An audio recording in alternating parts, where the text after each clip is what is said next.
We're on. All right. I'd like to welcome everyone to the November 30th, 2023 meeting of the Delaware County Board of Commissioners. Would you please rise and join me in the pledge?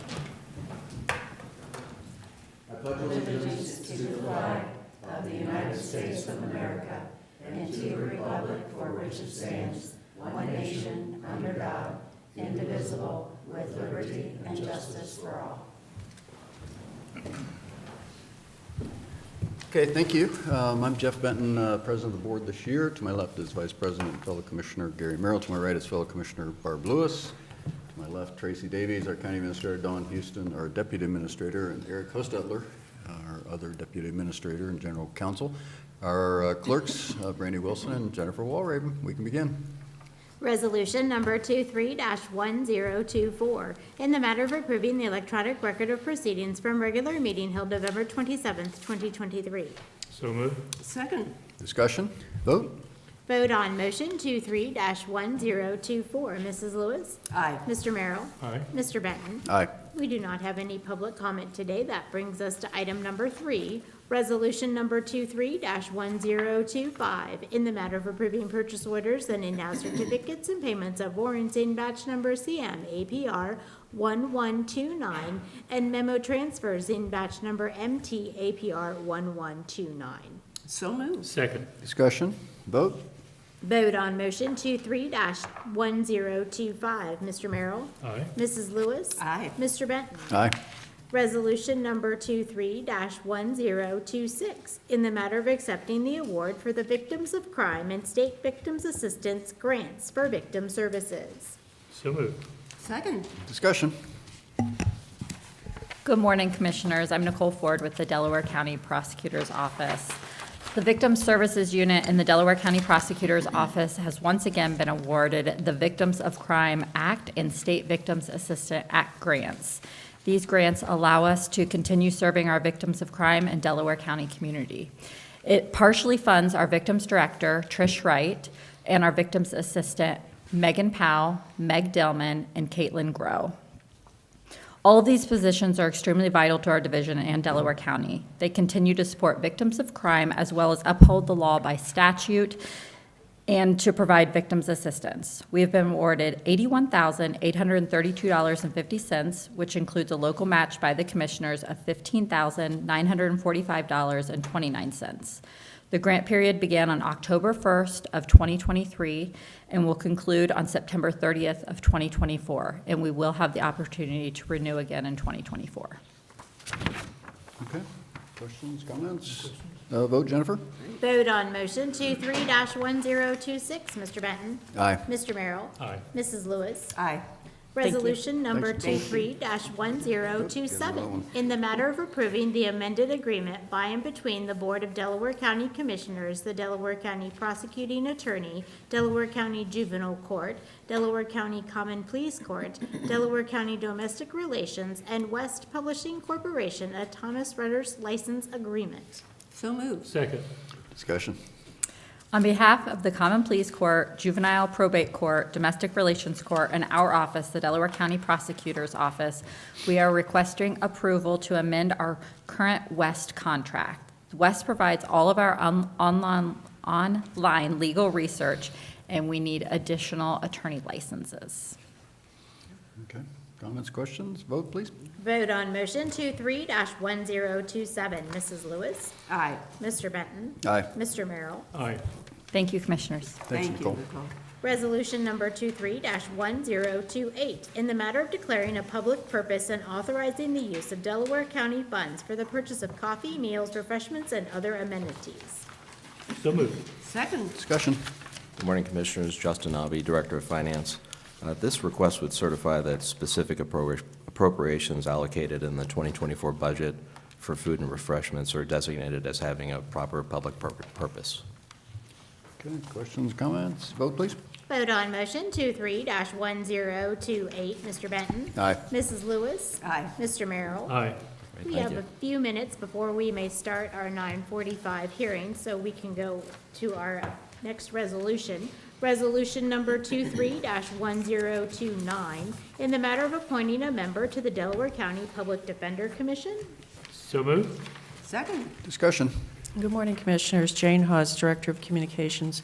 We have before you a resolution to appoint recommending to appoint Nancy Krieger as a member of the Public Defender Commission. She would be replacing Melissa Knope, who has had to resign earlier this year. So we recommend your approval. Okay. I'll just make a brief comment. I'm very excited. I think she'll do an outstanding job and been very impressed with what our Public Defenders Commission has done, and I think she'll be a great addition. Yes, I'd just like to add to that, and she is a longtime Delaware County resident, practices here in Delaware County, and she will be a wonderful addition. And you mentioned that another member of the commission, Melissa Knope, had to resign, and that's because she has become head of the Ohio Sentencing Agency board, I guess. But anyway, she has a full-time position now and cannot continue to remain on the board. And I would just like to thank Melissa for her guidance. She was president of the board, and she did a great job. She was one of our first appointees with the inception of the board, so there was a lot of work to be done, but she's gone on to even bigger. Well, I'm just going to add Don Hunter, he had to resign, and Yes. outstanding member. He was the non-attorney on the board, and I believe we'll look for a non-attorney for our fifth member, because I think that worked out really, really well. And Don did an outstanding job as well. And He did. I'll make sure He that gets did. mentioned. His fiscal expertise was very useful in setting up the board. And yeah, it's and I must say too that Attorney Krieger decided to attend a meeting of the board and just see exactly what she was getting into. But no, really, she wanted just to meet some of the board members and see how business was conducted. And she was very impressed, and she was very, very impressed too with Carlos Crawford, our public defender. So I know that she will enjoy her service on the board. Yep. Yeah, again, we appreciate Nancy raising her hand and serving, and want to also thank Don and Melissa for their service. The board is doing a very good job. Carlos Crawford is doing a good job. The public defender is meeting its mission, and since we created it a few years ago, it's really turned out well. So I guess we'll take a vote. Jennifer? Vote on motion 23-1029. Mr. Merrill? Aye. Mrs. Lewis? Aye. Mr. Benton? Aye. Thank you. Thanks, Dan. Thank you. Still have a few minutes before we may start our hearing, so that brings us to administrator reports. Good morning, Commissioners. Tracy Davies, County Administrator. Tomorrow, I will be attending the Economic Development 411 event that's put on by One Columbus and the Mid-Ohio Development Exchange. And I'm fortunate I get the opportunity to moderate a panel which will include the presidents of AEP and Columbia Gas, as well as the Public Utilities Director for the City of Columbus. So I'll be looking forward to doing that. That's all I have. Okay. Thanks, Teresa. Thanks for serving on that panel, too. Yeah. Those are important topics. Yes, they are. There'll be a lot of people who are very interested in what the panelists have to say. So, Dawn? I have nothing, thank you. Okay. Eric? All right. Commissioner Merrill? Well, I'll start out with a thank you to Dawn. I can't be in two places at once. There's a township meeting tonight and regional planning, so Dawn has volunteered and to represent me at regional planning tonight, so I thank you for that. The township meeting yesterday that we attended, I thought went really well. I thought it was very well attended by the trustees and the townships that the county engineer and his staff put on. And Commissioner Benton and I were at the Guardians for Good earlier in the week, and I thought that went well. So that's all I have. Commissioner Merrill won the tic-tac-toe contest. I wasn't going to at say his that, table. but I did win the tic-tac-toe. I'm not going to say which university president. I will say that. And one of the prominent figures at one of the TV stations in That was pretty funny. Columbus. And I got to certify that we set the record. He for thinks, Delaware yeah, County. Commissioner Benton thinks he would have beaten me, but he was certifying it, so he didn't I couldn't participate. I couldn't participate, so. I doubt that, but I we'll let never Commissioner know. Merrill win. Oh, well, that's nice. That's good. Commissioner Lewis? Yeah. Tonight, we have another township meeting, and I will be there. Their executive director, Heidi Fote, is going to give an update on legislation for the townships, and so should be very interesting, and it's good to see everybody at those township meetings, too. Yep. And that's all I have. Okay, well, I just have a couple things. I don't think I can stretch it for 4 minutes, but I'll do my best. We've got it's the same program that Tracy mentioned I'll be going to as well tomorrow morning, the Economic Development 411. Always an interesting event, and there's certainly some very interesting topics to be discussed. Let's see, we've got the engineers luncheon. Went to an economic development meeting at Liberty Township Hall. Nate Green from Montrose was there, and Logan Dawson from One Columbus was there, talking about changes in the economy and what businesses are trending good, what businesses are trending down to try to attract to our county for jobs and business activity. And it was interesting because the commercial office sector is very slow right now. It's not surprising because of the work at home shift, and so the commercial office sector is very, very slow and just not a focus of our economic development initiatives right now. And probably won't be for a while, as the commercial sector sorts out the office usage. But manufacturing is very strong, and there's a lot of interest in onshoring and then manufacturing related to Intel certainly and other industries as well. So again, manufacturing it will be a critical focus. We'll get into all this on Monday at the our economic development strategic plan discussion. So I think that's all I've got. Well, let's see, so you mentioned that Monday's meeting, if you could talk a little bit about that, or strategic rollout, plan rollout. Yeah, that's a good point. We've got the final version of the strategic strategic plan that has been finalized and will be rolled out on Monday. Right. Monica Connors obviously is going to lead that, as well as the gentleman from AECom, who is the firm that led the project. And it'll be very interesting. They've done extensive research and have come up with 5 pillars, is what they're calling them, of strategic initiatives for us. And they'll get into a lot more detail on Monday about those specific focuses. Again, it'll be very interesting. There's a lot going on. Just to add on to that, it's really a thank you event for those people who participated in the plan. Yeah. They spent a lot of time helping our consultant craft the plan, a lot of our community members, the business leaders, and township and city partners. So it's really a thank you event as we begin to roll out our strategic plan for economic development. Yeah, very good point. It really was a big joint effort. Right. There were, 50 people that participated in the interviews, 60, something like that? I think it was 70-some. 70, yeah. I mean, it was a big community-wide initiative to understand where the opportunities are, what we should pursue, how we should pursue them, and so on. So, again, very, very good. Monica and others will be presenting, so looking forward to that. Yeah. Well, the committee members that participate, this is kind of our way of saying thank you and giving them a first look. Correct. Which I think is very appropriate. That doesn't always happen when you reach out to people and ask for participation, so I think it's good all the way around. Right, and getting that word out about the strategic plan too to the community is a good idea, so that's what we'll be doing Monday. All right. It Jennifer? is now 9:45. All right. It is our public hearing number 2 for proposed adoption of changes to the flood damage prevention of regulations of Delaware County.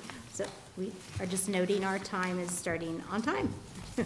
Okay, Jennifer, I know I have a handout on that. I was going to read. Let's see. I don't know what happened to it. You have I it? think I All right. There you go. Yep. I don't know what happened to mine. I had one. All right. Okay, I will, it is 9:45, and we're going to open the hearing for the consideration of the proposed adoption of changes to the flood damage prevention regulations of Delaware County. And I'd like to welcome everyone to the second and final hearing for consideration of proposed adoption of changes to the flood damage prevention regulations of Delaware County. There is a sign-in sheet circulating the room. We ask you please sign the sheet to indicate your attendance. And this is what we'll do today. We'll first hear a presentation from Dwayne Matlack, the Chief Building Official in the Department of Building Safety. Following the presentation, there'll be time for questions from the board. After board questions, the board will hear from any interested persons that wish to testify. Before accepting testimony for or against the proposed adoption of changes to the flood prevention regulations, flood damage prevention regulations in Delaware County, the board will acknowledge receipt of any, excuse me, any written testimony before hearing live testimony. We'll first call all those wishing to testify in favor of the proposed changes. We will then call all those wishing to testify in opposition to the proposed changes. We'll close the public hearing after all testimony has been presented, and then the board may determine by resolution to adopt the changes to the flood damage prevention regulations of Delaware County. So with that overview, I will turn it over to Dwayne Matlack. Simple overview of the flood prevention regulations that are before you, the updates, were mandated or necessitated by FEMA updating the flood insurance study for Delaware County. This includes the flood insurance rate maps and the enforcement of floodplain regulations within county regulated areas. The adoption is required to maintain our participation in the flood insurance program, and all of the changes were mandated by either statute or federal statute. There was no changes other than two made to the local by local jurisdiction, and that was to add an additional foot of freeboard, meaning if somebody decides to construct in a floodplain, they would need to raise their elevation an additional foot above that base flood elevation as precautionary, just protection in case there's an event that exceeds a 1% or 100-year flood. Other than that, that's all I have, and I'll entertain any questions. Okay. Thank you, Dwayne. Any questions from the board? No questions. Okay. No questions from the board. I will open it up for comments from those wishing to testify in favor of the proposed changes. Is there anyone who wishes to testify in favor? Last chance. Okay, we'll move on to anyone who wishes to speak in opposition to the proposed changes. Anyone? We're standing room only today. I'm surprised there's no comments. Okay. Well, with that, Dwayne will close the public hearing and open up for comments, discussions from the board. I have no reason to have any concerns about it. I would just ask we read the resolution. Resolution number 23-1030, in the matter of adopting amendments to the flood damage prevention regulations of Delaware County. So move. Second. Discussion? Again, Dwayne, thank you for leading on this and Yes. making the proposed changes, keep us current, and protecting property owners to a great degree. Jennifer, let's take a vote. Vote on motion 23-1030. Mr. Merrill? Aye. Mr. Benton? Aye. Mrs. Lewis? Aye. Okay. Thank you. Thanks, Dwayne. Appreciate it. We do have a need for executive session today. Resolution number 23-1031, in the matter of adjourning into executive session for consideration of appointment, employment, and compensation of a public employee or public official. So moved. Second. Discussion? Vote. Vote on motion 23-1031. Mrs. Lewis? Aye. Mr. Merrill? Aye. Mr. Benton? Aye. All right, we're now in executive session.